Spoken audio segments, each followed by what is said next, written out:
Welcome to ETV prime. Polavaram project అనేటువంటిది అనంతంగా సాగుతూనే ఉంది. అలాగా కొన్ని ఏళ్ల నుంచి. వాస్తవానికి అది ఎప్పుడో అంజయ్ గారి టైంలో శంకుస్థాపన చేశారని అంటారు. తర్వాత వాస్తవానికి దాని కదలిక అనేటువంటిది పరుగులు పెట్టింది అనేటువంటి చెప్పాలంటే రాజశేఖర రెడ్డి గారి టైంలోనే ఆయన పర్యావరణ అనుమతుల దగ్గర నుంచి అన్ని అనుమతులు ప్రాజెక్టుకి తీసుకొచ్చి 2004లో ఆయన సీఎం అయిన తర్వాత మొత్తం అనేక పర్మిషన్లు, ఎన్నో పర్మిషన్లు తీసుకొచ్చి ఆయన కుడి కాలువ ఎడం కాలువ రెడీ చేసి వాటికి భూములు సేకరించి మొత్తం అసలు పోలవరం ఛాంపియన్గా చెప్పాలంటే ఆయన్నే చెప్పాలి అనేటువంటిది విశ్లేషకులు చెప్తారు. సరే, తర్వాత రాష్ట్ర విభజన తర్వాత కేంద్రం దాన్ని మా నిధులతో చేస్తామని హామీ ఇచ్చింది. ఎందుకంటే హైదరాబాద్ లాంటి రాజధాని ఇవ్వలేకపోతున్నాం కాబట్టి పోలవరం ప్రాజెక్ట్ని జాతీయ ప్రాజెక్ట్ కింద చేసి సెంట్రల్ ఫండ్స్తో చేయాలి అనేటువంటిది వాళ్ళు ఒక నిర్ణయం తీసుకున్నారు. సరే, వాళ్ళు ఎంత చిత్తశుద్ధి ఉంది అనేటువంటిది పక్కన పెడితే అదైతే మాత్రం ఖచ్చితంగా అదొక హక్కు కింద మనకి వచ్చింది. కానీ ఆ హక్కుని మనమే కాలు రాసుకున్నట్టుగా అప్పుడు 2014లో వచ్చినటువంటి చంద్రబాబు నాయుడు గారి ప్రభుత్వం ఇది మేము టేకప్ చేస్తాం, మీరు ఫీజు రీఎంబర్స్ చేయండి, రీఎంబర్స్ చేయండి, ఇవన్నీ కూడా ఫండ్స్ అన్ని కూడా అని పద్ధతిలో దాన్ని తీసుకుని వీళ్ళ అధీనంలోకి తీసుకోవడం వల్ల ఎక్కడికక్కడ అంత అస్తవ్యస్తంగా చేశారు అనేటువంటిది కాగు లెక్కలు మనం చెప్పడం కాదు, కాగు లెక్కలే చెప్పాయి. డయాఫ్రమ్ వాల్ విషయంలో వాళ్ళు చేసిన అవకతవకలు కానీ ఇవన్నీ కూడా. సరే, మరి చంద్రబాబు నాయుడు గారు ఆయనకి వాయిస్ పెద్దది, ఆయన మీడియా వాయిస్ పెద్దది కాబట్టి ఖచ్చితంగా ఆయన బుల్డోజ్ చేసి ఇవన్నీ కూడా తర్వాత వచ్చినటువంటి జగన్మోహన్ రెడ్డి గారి యొక్క పాప ఫలితమే అన్నట్టుగా ఆయన చిత్రీకరించగలిగారు. సరే, వివరాలు ఎలా ఉన్నా కేంద్రం కూడా ఏంటంటే ఇక్కడ ఈ రెండు పార్టీలు కంఫర్టబుల్గా దాని మీద దెబ్బలాడుకుంటున్నాయి కాబట్టి ఏదో పిట్టపోరు పిల్లి తీర్చింది ఏదో అంటారు కదా, అలాగా చక్కగా చోద్యం చూస్తూ కూర్చుంది సెంట్రల్ అనేటువంటి విమర్శలు కూడా విశ్లేషకులు చేస్తూ ఉంటారు.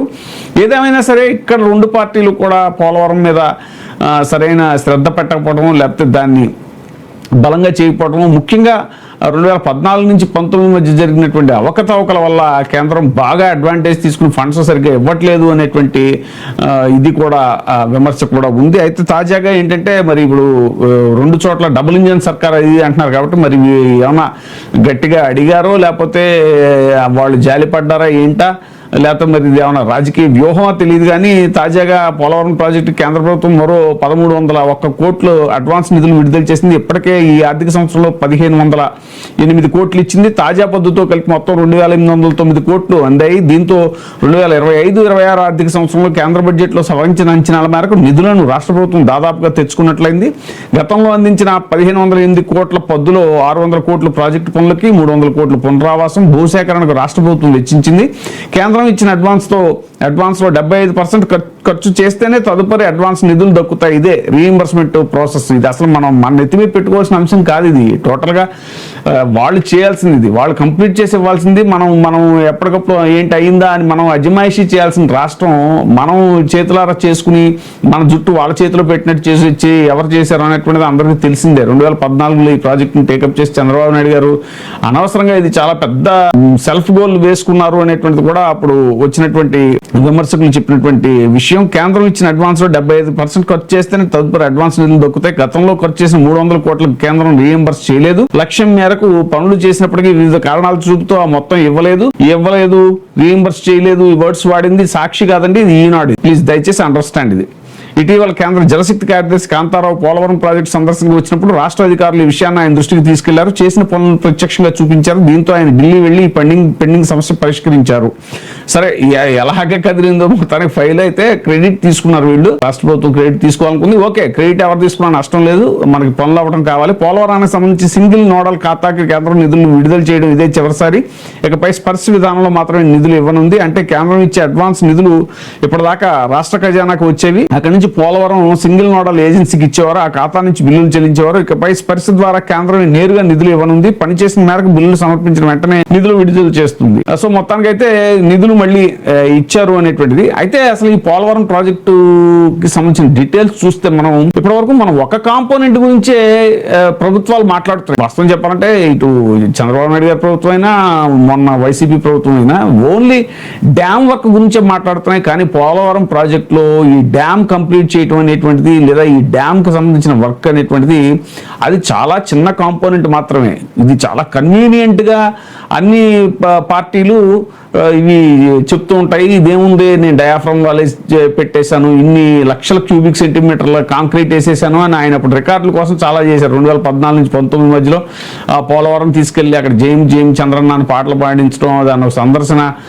స్థలం కింద మార్చడం, ఇవన్నీ చేశారు. వాస్తవానికి డ్యామ్ కట్టడం అనేది చాలా చిన్న కాంపోనెంట్. అసలు మెయిన్ కాంపోనెంట్ ఏంటంటే రాజశేఖర రెడ్డి గారు చాలా వర్క్ చేసి వెళ్ళారు తెలియకుండానే. ఆయన కుడి కాలువ ఎడమ కాలువ ఇవన్నీ తవ్వించడం కానీ, వీళ్ళు అసలు మరి లేకపోతే పట్టిసీమ లిఫ్ట్ నుంచి కృష్ణాలోకి వాటర్ ఎలా ఇవ్వగలిగారు? ఆయన కాలువ తవ్వించబట్టే కెనాల్ వర్క్స్ అనేటువంటివన్నీ ఫినిష్ చేసి వెళ్ళాడు ఆయన. సో అది కూడా అదొక మెయిన్ కాంపోనెంట్. అయితే అసలు మెయిన్ కాంపోనెంట్ అనేటువంటిది ఈ ప్రాజెక్ట్ కి సంబంధించి ఇది కేవలం ప్రస్తుతం డ్యామ్ కాదు, ఇది రిజర్వాయర్ కావాలి, దాంట్లో వాటర్ స్టోరేజ్ కావాలి అని అంటే R&R ప్యాకేజ్ పునరావాసం ఏదైతే ఉందో అక్కడ ఆ పోలవరానికి సంబంధించినటువంటి గుంపుకి సంబంధించిన గ్రామాలు ఏవైతే ఉన్నాయో, అందుకే ఫస్ట్ మండలాలు 7 మండలాలని కూడా అప్పట్లో ఇది చాలా తెలివిగా చంద్రబాబు నాయుడు గారు ఆ పని చేయటం చాలా కరెక్ట్. అది అప్పుడు తెలంగాణ నుంచి తీసుకోవటం విభజన టైంలో.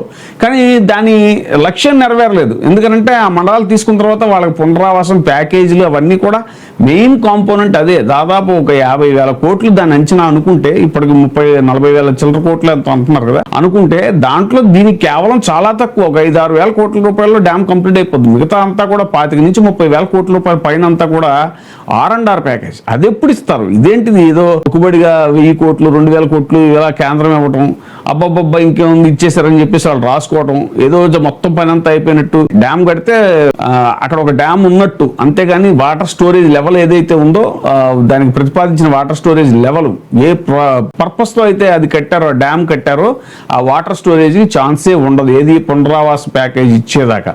మరి దాని విషయంలో మాత్రం ఇప్పటిదాకా ఏమీ ఇది చేసేది లేదు. ఆంధ్రప్రదేశ్ భవిష్యత్తుకు ఆక్సిజన్గా చెప్పండి ప్రాజెక్ట్ ఇది. గోదావరి జిల్లాలను కృష్ణా డెల్టాకి తిప్పే మహా పథకం ఇది. కానీ సంవత్సరాలుగా ఇది పూర్తి కాకపోవడం ధన సమస్య, లేకపోతే సాంకేతిక అడ్డంకుల, రాజకీయ పోరాటాల అనేటువంటిది ఇప్పుడు వస్తున్నటువంటి ప్రశ్నలు. పోలవరం పూర్తయితే కోస్తా జిల్లాలకు సాగునీరు, రాయలసీమకు తాగునీరు, వరద నియంత్రణ, 3 లక్షలు నెరవేర్తాయి, 7 లక్షల ఎకరాలకు పైగా సాగు, పరిశ్రమలకు నీటి భద్రత. ఇది కేవలం ఒక డ్యామ్ కాదు, రాష్ట్ర ఆర్థిక ఇంజిన్ అవుతుంది. ఇది మొత్తం గ్రోత్ ఇంజిన్ అవుతుంది రాష్ట్రానికి. ఆంధ్రప్రదేశ్ పునర్విభజన చట్టం 2014 ప్రకారం పోలవరం జాతీయ ప్రాజెక్టు అంటే నిర్మాణ వ్యయం ప్రధానంగా కేంద్రం భరించాలి. కానీ ఇక్కడే ప్రధాన వివాదం మొదలైంది. ఏ ఖర్చు కేంద్రం భరిస్తుంది, ఏది రాష్ట్రం భరించాలి అనేటువంటిది. ఇప్పుడు మనం చెప్పుకున్నాం కదా పలు అంశాలు, ఏది రీఇంబర్షన్, ఇవన్నీ కూడా. ప్రాజెక్ట్ ఖర్చు అంచనాలు పలుసార్లు పెరిగిపోయాయి. పాత అంచనాలు, సవరించిన అంచనాలు, R&R ఖర్చులు, ఇవి ఏవి కేంద్రం చెల్లించాలి అన్న దానిపై తేడాలు ఉన్నాయి. ఇక ప్రతి ఏడాది ఆలస్యం వల్ల ఖర్చు పెరిగిపోతుంది, మళ్ళీ ఎస్కలేట్ అయిపోతుంది. మెటీరియల్ ధరలు పెరుగుతాయి, కాంట్రాక్ట్ మార్పులు, డిజైన్ సవరణలు.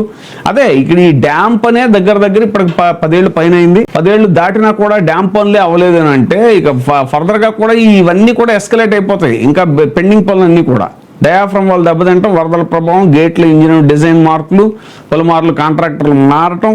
సో పోలవరం వల్ల వేలాది కుటుంబాలు స్థానచలనం చెందితే, వారికి ఇళ్ళు, జీవనోపాధి పరిహారం ఈ సమయానికి అందకపోవడం వల్ల నిరసనలు పెరిగాయి. అభివృద్ధి మానవత్వంతో కలిసి దశ ఇక్కడే పరిరక్షించబడుతుంది. ఇదే మెయిన్ కాంపోనెంట్ మనం చెప్తుంది. ఒక ప్రభుత్వం మరో ప్రభుత్వాన్ని విమర్శిస్తోంది. మా కాలంలో వేగంగా జరిగింది, మీ కాలంలో ఆలస్యం అంటూ అధికార ప్రతిపక్షాల మధ్య పోలవరం ఒక ప్రధాన రాజకీయ ఆయుధంగా మారింది. కాబట్టి ఇక సంఖ్యలు, ఫోటోలు, ప్రోగ్రెస్ రిపోర్ట్లు ఇవన్నీ కూడా రాజకీయ క్రీడలో భాగం అయిపోయింది పోలవరం ప్రాజెక్ట్ అనేటువంటిది. నిధుల విడుదలలో ఆలస్యం, టెక్నికల్ క్లియరెన్స్లో ఆలస్యం, కేంద్ర రాష్ట్ర సమన్వయ లోపం, ఇవన్నీ కూడా చాలా ఫైళ్ల మధ్య ప్రయాణం.